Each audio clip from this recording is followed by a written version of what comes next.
We're at practice day Sunset Speedway with the driver of the number 64 mini stock, the Astronaut Brandon McFerran, third generation star to Acton, Ontario. And we're talking all about the Spring Derby 35, which is the season opening invitational here at Sunset Speedway. It's slated for Saturday, May the 3rd. I mean, we're gonna have cars coming from all over for this one, my friend. These pits are gonna be packed, and I would say that the mini stocks might be the closest division on the card. A lot of good drivers here. Give me a little bit of preview about what we can expect next Saturday night. Oh, I mean, I expect cars from Barrie, you know, everywhere.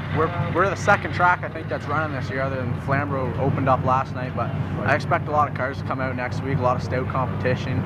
Even here, man, we got a lot of new drivers. We got Andy Camerack, Jordan House, a couple of new cars down there. I haven't met them yet, but everybody's looking real fast today.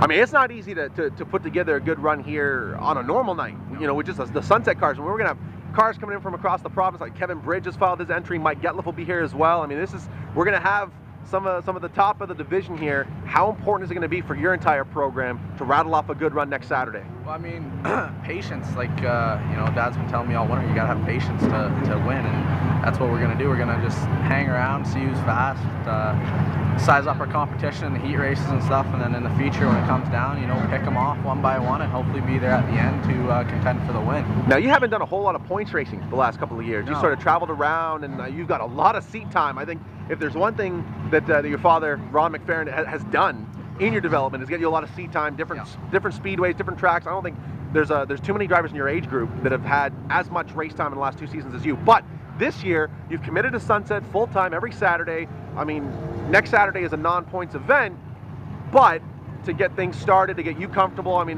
next week is really where it all starts for you. It is, you know, like you said, my dad, he's taken me everywhere he could. Like, I mean, the only track I haven't ran was Kawartha. Now I'm even doing that this year for the Mini Stock Nationals, which is going to be an awesome show. But yeah, you know what? It feels good to have as much seat time as I do, because it just makes me a better driver every time I go out. Well, with all the speedways that you could be racing at, I mean, you had considered racing Sauble full time. You came from racing Flamborough on a semi full-time basis. Why Sunset? Why come and race here full time in 2014? Well, I've always well, actually, I shouldn't say I always liked it. When I first started here, I couldn't get around this place. My life depended on it. I just had trouble. But once we built this new car, we just hit our stride. You know, we won a bunch over here, and I just really like the layout of this place. It's real nice, and just the facility. Everybody around here is awesome. I mean, when you go from a normal 25-lap feature to an extended distance 35-lap feature, that's not a whole lot of time. Does it change your strategy at all when it's an invitational here? A little bit. I mean, like, you got 10 more laps, I think, than a normal 25-lap feature, and so you gotta. It sounds weird saying you gotta save tires in the mini stocks, but you do, because these things heat up and they just go away on you. You get the push, or sometimes you get loose. You know, you gotta just, you know, get in a comfortable spot, like, which for me would probably be 5th. You know, 10 to go. Start picking the top 5 off, and like I said, to be there at the end. It might be tough to answer this question so early in the week. I mean, we still got 6 days before the event. Yeah. If we're going to talk about reading your competitors and sort of trying to dictate how the pace of the event is going to go, some of the late season shows, some of the late season invitationals, I should say, get bogged down in cautions. You get a lot of incidents. You get a lot of guys that are over anxious. Are we going to have the same problem early in the season, or are guys going to be worrying about saving their equipment? You know what? That's a really tough question, but I'm gonna say that everybody's gonna. I think they're gonna be pretty tame. You know, they're not gonna be doing bullseye moves, and you know, I think they're gonna be saving their stuff for these big events coming up, because we do have a lot of cool events coming up this year. So, I mean, hopefully, we don't wreck too much of the equipment. Now, if I can just pop over to the side of this car real quick. I mean, this is a beautiful looking machine you got here. Definitely the best looking car you've had as of yet in the mini stock division. Are you going to be at all tentative to put a mark down the side of this and knock the pretty out of the 64 car on opening night? Yeah, well, I mean, I won't be scared to if I have to, but I mean, it's something I don't want to do, because it does look good. I mean, the boys down at Creative Edge, Steve and Mark, those guys did a really good job down there. I mean, they put a wrap on it, and it looks really good. I'm really impressed with what they did. Now, for the Spring Derby 35, we're expecting, I would say, about 90% of the Sunset roster is going to come out for this one, even if it's a non-points event, even though it's a non-points event, I should say.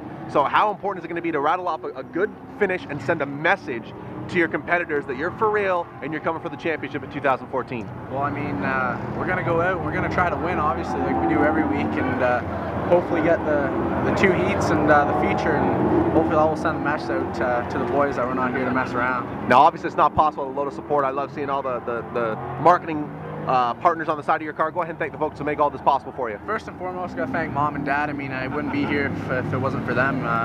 Man, we're eating craft dinner to get by so we can keep this thing on the racetrack, but you know, not that there's anything wrong with craft dinner. No, that stuff's good. I wish I could be sponsored by them, but you know, Peter D. Laird, NRD Byproducts up in Hillsburg, Paul House, painted the car, finish line painting and restoring, Miser Construction, Absolute Wed, Road Ranger, East End Car Wash, everybody that helps me out, Eddie, my Uncle Rob, just everybody, whole family, gotta thank.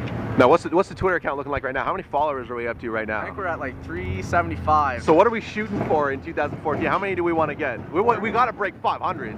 Oh, okay. Well, that's lofty aspirations, my friend. So what's the Twitter handle? Let's get people on there following you. At Brandon McFerran, and follow my new Facebook page, Brandon McFerran Racing. Now, obviously, there's going to be a lot of behind-the-scenes photos and updates that you can't find anywhere else there, I'm assuming, right? Absolutely, All absolutely. right. There you go, folks. Make sure you check him out. He's going to be here Sunset Speedway next Saturday night, May the 3rd. It's the Astronaut Brandon McFerran.